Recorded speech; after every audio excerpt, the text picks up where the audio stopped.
Lição de número 8. Tema da lição: uma lição de humildade. Texto áureo. Se encontra em João, Evangelho conforme João 13,15. Abre aspas. Porque eu vos dei exemplo para que, como eu vos fiz, façais vós também. Fecha aspas. Estamos diante de mais uma grande lição. Desta vez, o tema: uma lição de humildade. A humildade é uma grande virtude. Alguém disse que é a base de todas as demais virtudes. E Jesus Cristo é o nosso maior exemplo de humildade. Jesus Cristo, como segunda pessoa da divindade, sempre existiu. Claro, como homem, ele foi gerado pelo Espírito Santo no ventre da Virgem Maria, no tempo e no espaço, um pouco mais de 2000 anos. Mas como Deus, ele sempre existiu. Porque Deus é uno e trino. Deus é uno em natureza, substância. Mas Deus é trino em personalidade, em pessoa. É Pai, é Filho e Espírito Santo. No entanto, não são três deuses, são três pessoas de um só Deus. Porque o Pai tem a mesma natureza do Filho, o Espírito Santo tem a mesma natureza do Pai, o Filho tem a mesma natureza do Espírito e do Pai. Por isso que as três pessoas formam um único Deus. Mas Jesus, na condição de homem, porque está escrito que no princípio era o Verbo ou a palavra estava com Deus e a palavra era Deus, e a palavra se humanizou, a palavra se fez homem. Na condição de homem, Jesus foi um homem perfeito, sempre foi o verdadeiro Deus e na condição de homem, o perfeito homem. Ou seja, Jesus tinha consigo duas naturezas, uma natureza divina e uma natureza humana. Continua com essas mesmas naturezas. É o único ser no universo que carrega consigo duas naturezas, humana e divina. A divina ele sempre teve, a humana ele adquiriu através da encarnação, do mistério da encarnação.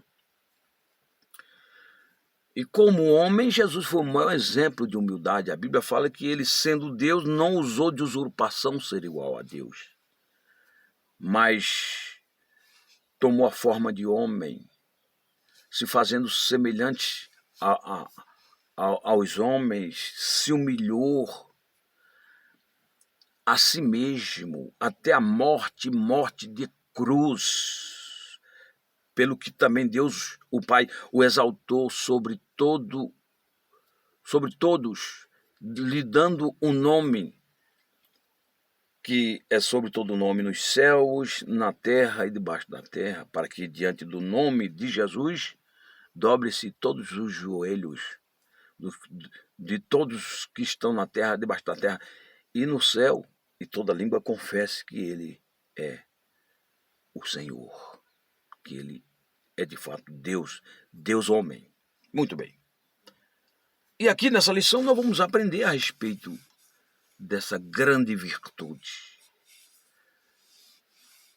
a humildade. A Bíblia fala que o amor, ele é humilde.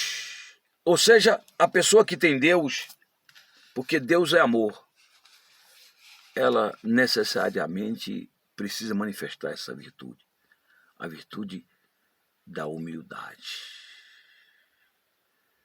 De uma pessoa que reconhece que é pequena, que é limitada, que está sujeita a circunstâncias, a espaço, a tempo, está sujeita às dificuldades que a vida lhe impõe no dia a dia.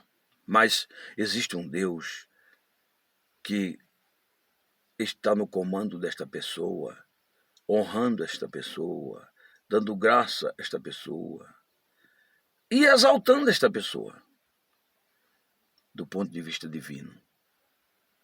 Porque está escrito que nós devemos nos sujeitar debaixo da potente mão de Deus, para que ao seu tempo ele nos exalte. Não é assim que está escrito na palavra do Senhor? Olha só, capítulo 5 de 1 de Pedro, nós temos esse belo e maravilhoso versículo, onde nos fala o seguinte: humilhai-vos, 1 de Pedro 5, versículo 5, humilhai-vos, portanto, sob a poderosa mão de Deus, para que ele, Deus, ao seu tempo, vos exalte. Na hora certa, Deus vai nos exaltar. Então vale a pena buscarmos em Jesus um exemplo de humildade para vivermos em sociedade, nos relacionamentos interpessoais, nos relacionamentos familiares, com os irmãos da fé, com a vizinhança e assim por diante. Muito bem, então vamos dar sequência aqui. Temos aqui um texto bíblico que se encontra no capítulo 13 do Evangelho de Jesus conforme João. Vamos estar lendo aqui e fazendo um superficial comentário, uma superficial explanação desta palavra, porque o tempo não nos permite demorarmos aos extremos. Nós temos que ter aqui um limite de tempo na produção desta humilde e simples mensagem da parte de Deus aos nossos corações. Muito bem. Ora, antes da festa da Páscoa, sabendo Jesus que já era chegada a sua hora de passar deste mundo para o Pai, como havia amado os seus que estavam no mundo, amou-os até o fim. Jesus, ele sabe de tudo. Na condição de Deus, ele é onisciente. Jesus nunca teve dificuldade de saber de tudo. Uma certa feita, o próprio Pedro chegou diante dele e disse para ele, quando Jesus perguntou por 3 vezes, tu me amas? E Pedro falou, sim, Senhor, eu te amo. Aí Jesus, na terceira vez, disse para o Pedro, apacenta minhas ovelhas. Mas antes, o Pedro havia dito, tu sabes de todas as coisas e sabe que eu te amo. Então Jesus, ele é onisciente. Ele sabia que a sua hora já estava chegando de partir deste mundo para a outra vida. Ele sabia. E a Bíblia diz que ele amou os seus e amou até o fim. Jesus não apenas amou, mas ele continua amando os seus. Amando aos extremos, de forma profunda, exacerbada. Ora, antes da festa da Páscoa, sabendo que Jesus, que já era chegada a sua hora de passar deste mundo para o Pai, como havia amado os seus que estavam no mundo, amou-os até o fim. Então, alguém diria, mas todos os homens não são de Deus? São. Em última instância, todos são de Deus. Agora, ser de Deus, numa perspectiva espiritual, nem todos os homens são de Deus, numa perspectiva espiritual. Porque está escrito que ele veio para o que era seu. João capítulo 1, versículo 11 a seguir. Mas os seus não o receberam. Mas a todos quantos o receberam, deu-lhes o poder de se fazerem filhos de Deus, a saber, os que creem no seu nome. Então, uma coisa é ser filho de Deus do ponto de vista da criação. Outra coisa é ser filho de Deus do ponto de vista espiritual. Assim, esse conceito, olhando nessa perspectiva espiritual, nem todos são de Deus. Nem todos são de Deus, espiritualmente falando.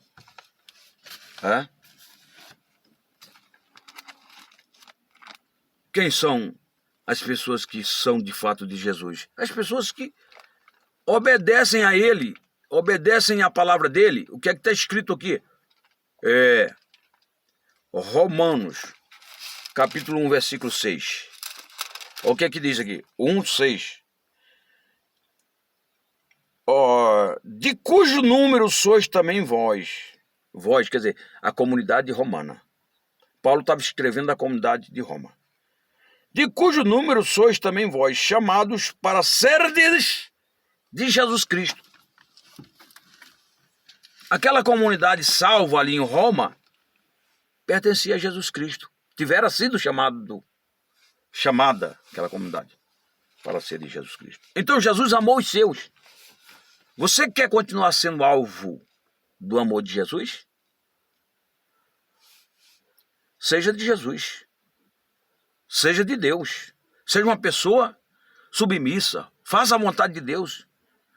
Não seja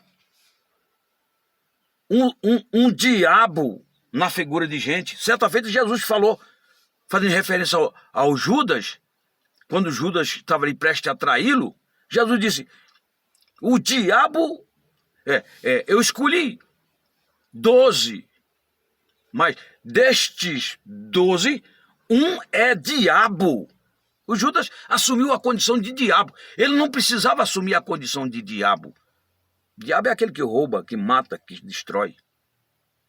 Isso aconteceu com Judas.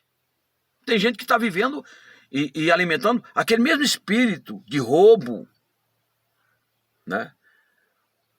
E pior, nas igrejas, de roubo, de morte e de destruição. Assumindo esse tipo de espírito, o espírito que atuava sobre a vida do Judas, o traidor. Misericórdia. Então nós precisamos ser de quê? De Deus. Porque quando nós somos de Jesus, Ele nos ama até as últimas consequências. Na vida ou na morte, Ele vai continuar nos amando. Que viver é Cristo, morrer é lucro. Versículo 2. E acabando a ceia, tendo já o diabo posto no coração de Judas Iscariote, filho de Simão, que o traísse. A Bíblia fala que o homem pode ser influenciado ou por Deus ou pelo diabo. Aqui, o Judas estava sendo influenciado pelo diabo. O diabo estava influenciando o Judas. Induziu o Judas a trair o seu mestre. Quantos não estão sendo influenciados hoje pelo diabo a trair Jesus, a trair Deus? Mas nós temos que continuar sendo fiéis. A Bíblia diz, Apocalipse 2, versículo 10, parte B, ser fiel até a morte, dar-te-ei a coroa da vida. Então temos que ser fiéis. Fiéis até a morte. É isso que a palavra está falando. Né? Jesus quer amar até o fim. Mas nós temos que ser fiel também até o fim. Trata-se de uma aliança. Você é de Jesus e Jesus é seu. Isso é que pressupõe uma aliança. Versículo, relendo 2, onde é dito, e acabando a ceia, tendo já o diabo posto no coração do Judas Iscariote, filho de Simão, que o traísse. Está vendo que o Judas, ele traía? E aí? E aí, vai sair? Estou esperando, vou sair com um menino lá. Mas eu estou esperando ele me ligar ainda. Ele falou que vai ligar daqui a pouco. Leopoldo? Leopoldo. Ele vai sair aí. Tem café? Tem, já fiz faz tempo. Já comprei até um leite. Aí eu... Tem até um leite lá. Eu já tomei o leitinho lá de boa com café. Entendeu? Vai agora, daqui a pouco. Não vou esperar, só ele me ligar. Ele falou, vou te ligar agora, daqui a pouco. Vou chamar a Valéria ali. Chama lá, tomar um café. Vai lá tomar um Tem café. pão de queijo ali que a gente comprou. Então eu vou lá daqui a pouco. Falou? Deus é bom. Muito bem. Dando sequência aqui, a palavra de Deus. É o meu genro, João Paulo, meu genro, vizinho meu. Aí sempre vem tomar café diariamente. Aqui de manhã eu faço café. Fui ali e comprei o leite. Ele providenciou o pão de queijo junto com a minha filha. E eu, minha esposa e a Fernanda. Bom dia! Nós tomamos nosso cafezinho quente de manhãzinha. De manhãzinha, muito bom, né? Eu estava aqui falando sobre o Judas Iscariotes, que foi influenciado pelo diabo. O homem pode ser influenciado por Deus ou pelo diabo. 1 João 5,18. O mundo jaz no maligno. O mundo sem Deus está sendo influenciado pelo diabo. Mas as pessoas que são de Deus estão sendo influenciadas por Deus, pela fé e pela sua palavra. Versículo 3. Jesus, sabendo que o Pai tinha depositado nas suas mãos todas as coisas e que havia saído de Deus e que ia para Deus, levantou-se da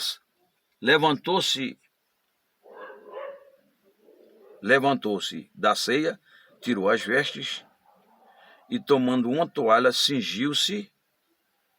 Depois pôs água numa bacia, começou a lavar os pés dos discípulos, enxugá-los com a toalha, com que estava cingido. Então nós vemos aqui o ritual do lava-pés, por ocasião da ceia, daquela Páscoa. Jesus ele realizou esse ritual aqui. Mas nós sabemos que tem um significado hoje espiritual. Os pés falam de quê? De decisão. Mãos falam de obra. Olhos de inteligência. A Bíblia tem toda uma linguagem metafórica. E a água, palavra de Deus, vai já estar limpo pela palavra que eu tenho falado. Né? Ontem mesmo a pregação foi: Naamã, ele mergulhou no Rio Jordão. E ali ele foi limpo, porque a água representa a palavra. Mas ele achava que a água era muito suja. No entanto, tem gente que pensa que a água de Deus não vai produzir efeito, não. Mas produz. A água a água de Deus são águas que saram. São águas que curam. Então, a palavra de Deus, assim como Naamã era leproso, ele mergulhou ali no Jordão e foi curado. Recebeu a cura da sua lepra. Assim somos nós.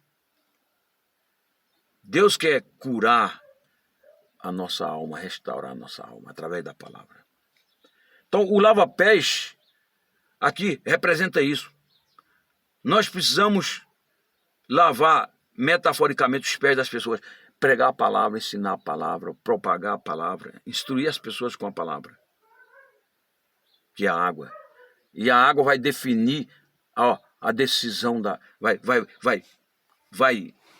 pesar na decisão das pessoas de forma positiva. Pés, decisão. As pessoas vão tomar decisões inteligentes. Por isso que está escrito em Hebreus 4:12, que a palavra é viva e eficaz, mais penetrante do que espada alguma de 2 gumes, a ponto de dividir espírito e alma, juntas e medulas, e é apta para discernir as intenções do coração. A palavra vai levar a pessoa a fazer escolhas sensatas, a tomar decisões inteligentes. Vamos continuar lavando os pés das pessoas com a palavra. Isso é expressão de humildade. Isso representa humildade. Alguém disse que a humildade é a maior expressão de grandeza espiritual sobre a vida de alguém que crê em Deus e na sua palavra. A humildade é a maior expressão de grandeza espiritual sobre alguém que crê na palavra de Deus. Capítulo 16 versículo 18 de Provérbios, nos fala o seguinte, olha só. 16, 18. A soberba precede a ruína, e a altivez do espírito a queda. Versículo 19. Melhor é ser humilde de espírito com os humildes, do que repartir o despojo com os soberbos. Aqui nós temos um contraste entre humildade e soberba. Soberba, prepotência, arrogância, é um sentimento demoníaco. É um sentimento extremamente prejudicial, cega o homem, cega a mulher. Ela se vê na condição de alguém que é superior a tudo e a todos. Ela se vê como sendo o próprio Deus. Foi esse sentimento que acometeu Lúcifer, quando ainda era um anjo de luz, e ali se rebelou contra o seu Criador. Uma criatura se rebelou contra o seu Criador. E o resultado nós sabemos qual foi.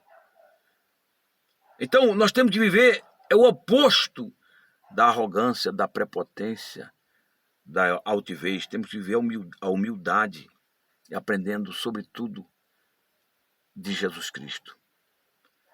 Porque, de acordo com ele mesmo, está lá escrito em Mateus, capítulo 11, 27 a seguir, diria Jesus: Vinde a mim todos vós cansados e sobrecarregados, e eu vos aliviarei. Tomai sobre si o meu jugo, aprendei de mim que sou manso e humilde de coração, encontrarei descanso para a vossa alma, porque o meu fardo é leve e o meu jugo é suave.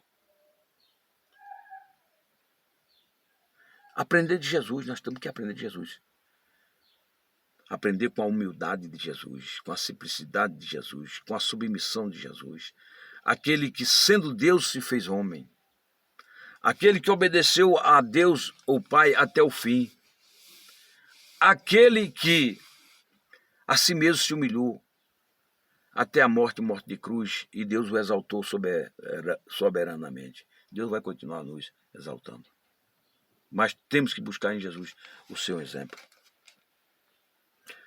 Versículo 6. Aproximou-se, pois, de Simão Pedro, que lhe disse: Senhor, tu lavas-me os meus pés? Respondeu Jesus, disse-lhe: O que eu faço não sabes tu agora, mas tu o saberás depois. Deus quer continuar lavando nossos pés. Jesus quer continuar nos orientando nas nossas decisões, as mais sábias possíveis, as mais coerentes e inteligentes possíveis. Mesmo que aparentemente sejam decisões que não parecem lógicas, só que a lógica de Deus é diferente da lógica humana. Nós temos que permitir que Deus continue lavando nossos pés, nos orientando nas nossas decisões. Nós não estamos entendendo agora como Pedro não entendeu, mas depois nós vamos entender. Que tudo de fato coopera para o bem dos que amam a Deus. Ao final nós vamos ver aquilo que Deus vai estar fazendo nas nossas vidas, como fez na vida dos seus servos no passado. O próprio Jesus, de certa feita, disse: Bem-aventurados sois vós, quando por minha causa vos injuriarem, vos perseguirem, mentindo disserem todo mal contra vós. Exultai e alegrai-vos, porque grande será a vossa recompensa nos céus. E antes aconteceu com os profetas que foram antes de vós, e o resultado foi, como diria Jó, ou melhor, o Tiago fazendo referência a Jó, que Deus os tem hoje como felizes. Um estado de felicidade permanente e eterna. Vou pegar ele. É seu? É meu. Ah, tá. Deus abençoe, Pai do Senhor. Amém? Estamos gravando hoje, dando atenção ao povo passando. Não tem problema. Aqui a gente faz ao vivo mesmo. Ao vivo é dessa forma. Cachorro na rua, mas tudo aí sabendo que eu estou aqui no carro gravando. Em frente de casa. Muito bem. Então, Jesus quer continuar lavando os nossos pés, nos influenciando nas nossas decisões e escolhas.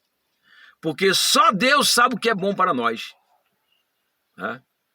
Está lá no capítulo 6, 12 de Eclesiastes. Deus sabe o que é bom para nós não sabemos não. Sabemos em partes.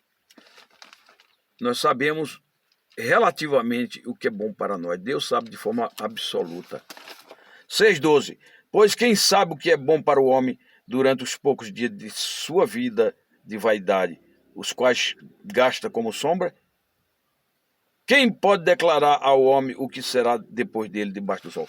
A gente não sabe de forma total, plena, o que é bom para nós. Nós não sabemos. Deus sabe. Mas nós precisamos continuar aos pés dele, como fez Maria, irmã da Marta, ambas irmãs de Lázaro. Nós precisamos continuar aos pés dele, ouvindo dele, para que nós possamos continuar tomando decisões inteligentes, que vão repercutir de forma positiva em nosso favor e em favor da coletividade. Muito bem, continuando aqui para encerrando.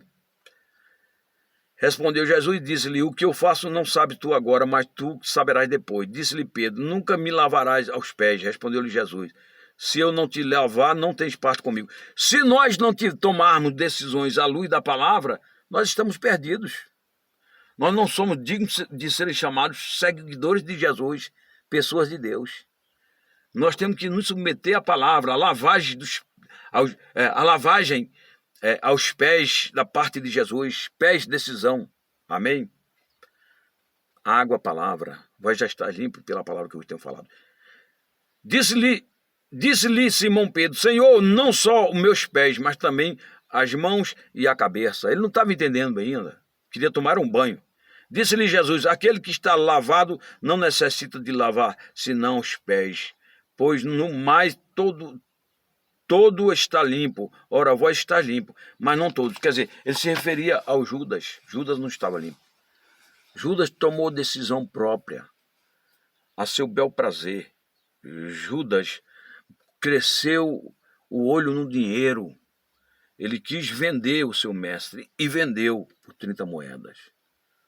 E depois se arrependeu, tarde demais, porque não seria tarde se ele tivesse, logo após o arrependimento, buscado a presença de Jesus. Porque está escrito, disse Jesus: aquele que vem a mim de maneira nenhuma lançarei fora. Mas ele foi aos homens. E indo aos homens, os homens religiosos ali disseram: nós não temos nada a ver com isso. E o Judas lançou as moedas no interior do templo. Portanto, estejamos indo a Jesus e não ao homem. Só Jesus pode nos salvar. Jesus, sim, é o maior exemplo de humildade. Ele é o mestre por excelência. Sempre foi e continuará sendo. E se humilhou na condição de Deus, de mestre. Ele se humilhou em tudo para fazer a vontade do Pai. E certa feita ele disse: eu não desci para fazer a minha vontade, mas a vontade daquele que me enviou. Então é isso, fica aqui esta lição de humildade. É tremendo nós sabemos que a humildade é de fato uma virtude imprescindível nas nossas vidas.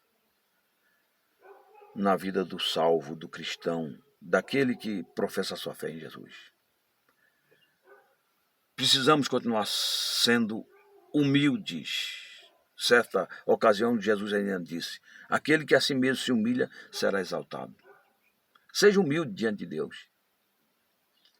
Seja humilde diante de Deus e prevaleça sobre todas as circunstâncias que a vida te impõe no dia a dia.